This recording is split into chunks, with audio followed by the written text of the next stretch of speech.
I'm throwing in another reminder that fasting is not some magic pill.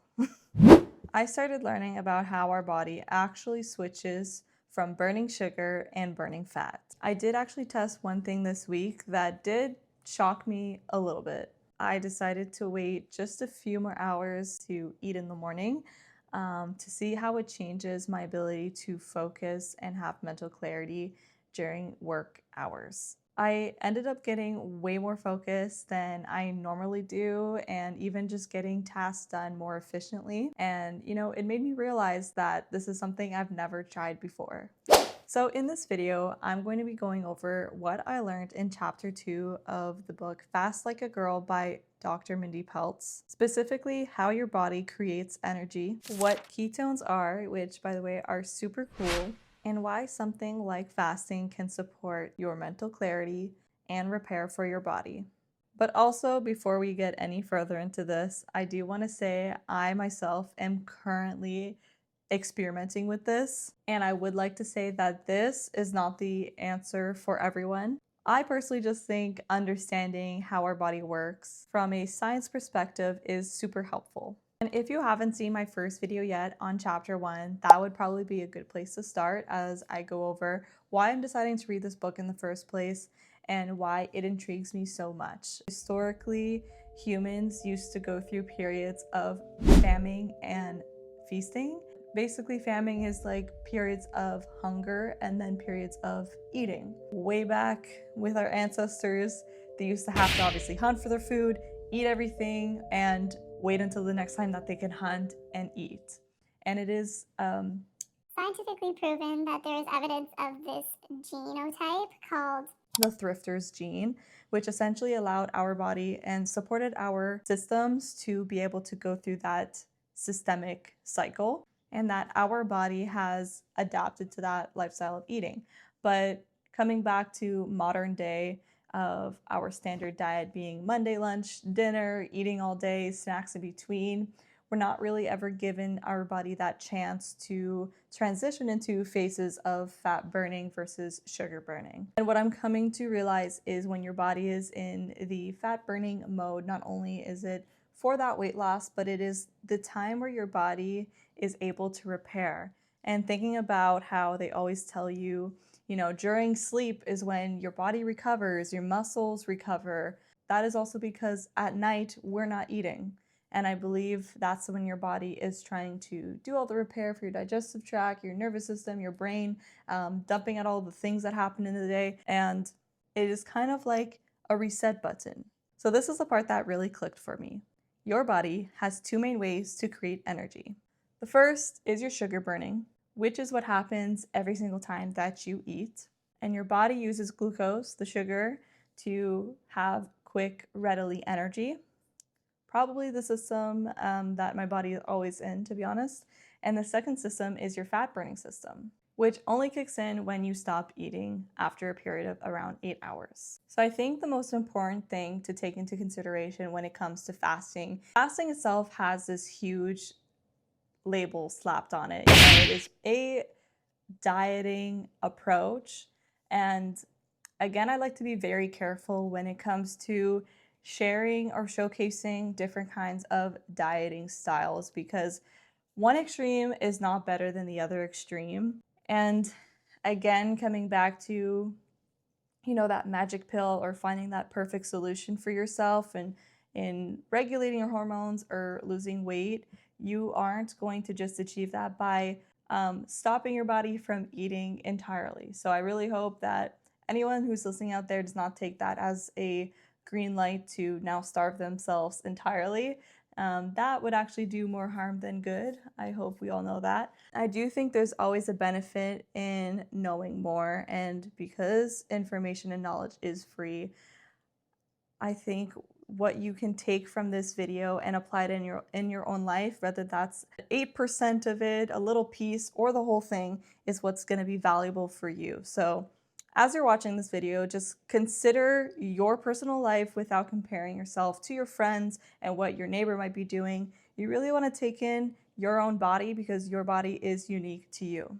With that said, I want to mention one thing that is super cool about fasting if you do take in every other diet you've ever thought of, every other diet relies on the change in what you're eating or how much you're eating. Fasting is actually none of those. It is simply the timing of when you eat, which is why I really do think it's something that, if you haven't tried, might be a good pathway for you to explore. So I thought, as someone who has never tried fasting in my life, that I thought, okay, maybe I will delay my breakfast. Maybe I will delay my breakfast by just 2 hours. I get up fairly early, 5 a.m. in the morning, and at that time, I usually have a ginger shot coffee like almost immediately. And so I waited until 9 a.m. in the morning, having just a 14-hour fast and 10-hour eating window, which is not very large. And I think, especially when I have not done it ever in my life, you're not trying to go big and go home. No. Be nice to yourself and take it as if you were slowly implementing something gently into your life. So that is what I chose to do. And in the mornings, I usually do work at my laptop at around 7 a.m. And I actually noticed a huge difference in terms of my focus and my ability to get work done on an empty stomach, which absolutely surprised me because by default, I'm someone who have always said, like, I need food in my stomach in order to function. I need coffee to be verbal. And so I just think it was really interesting to see how my body changed depending on the circumstance of the meals or no meals. What I did notice is when I compare my eating and doing work, I usually get energy that rises and then eventually dips.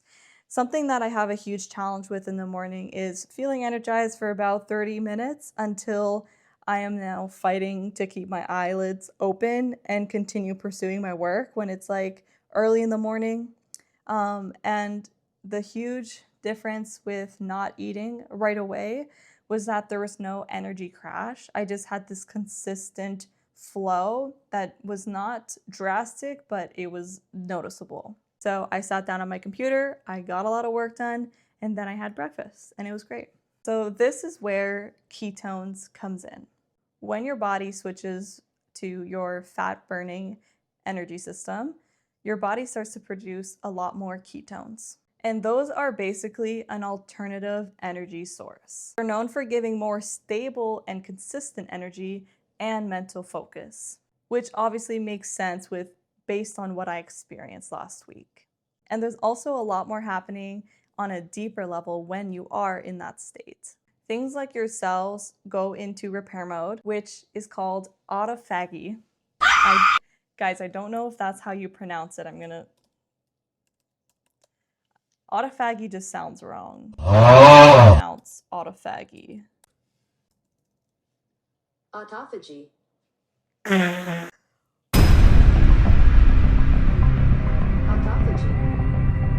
I don't even know if I should. Autophagy. Guys. Autophagy. I don't even know if I want to. I don't know if I even want to keep that in the video. Autophagy.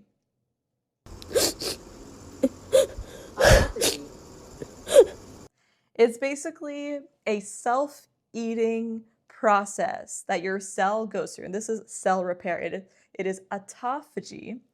Now that I can pronounce it properly, your cells basically recycle and break down anything that is worn down and needs to be replaced so that your body can function at its best. What is also happening on a deeper cellular level is that your insulin drops.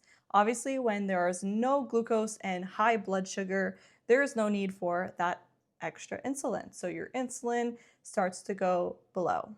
And I would also like to mention, if you want a deeper, more concise, well-packaged breakdown of everything in this chapter, I actually made like a full set of SparkNotes for chapter 2 that go even like way more in depth in terms of the scientific portion of this, of everything that I covered here. So if you're kind of like one of those people who misses their grade 12 biology class, you will definitely appreciate the notes that I made, and it is completely free download. All you have to do is fill out your first name and share your email, and it'll go right to your email Dropbox, and you can download it free from there. There are also so many things that can affect your health, like sleep, stress, nutrition, your environment. This is just one tool, and what works for one person will not work the same way for another.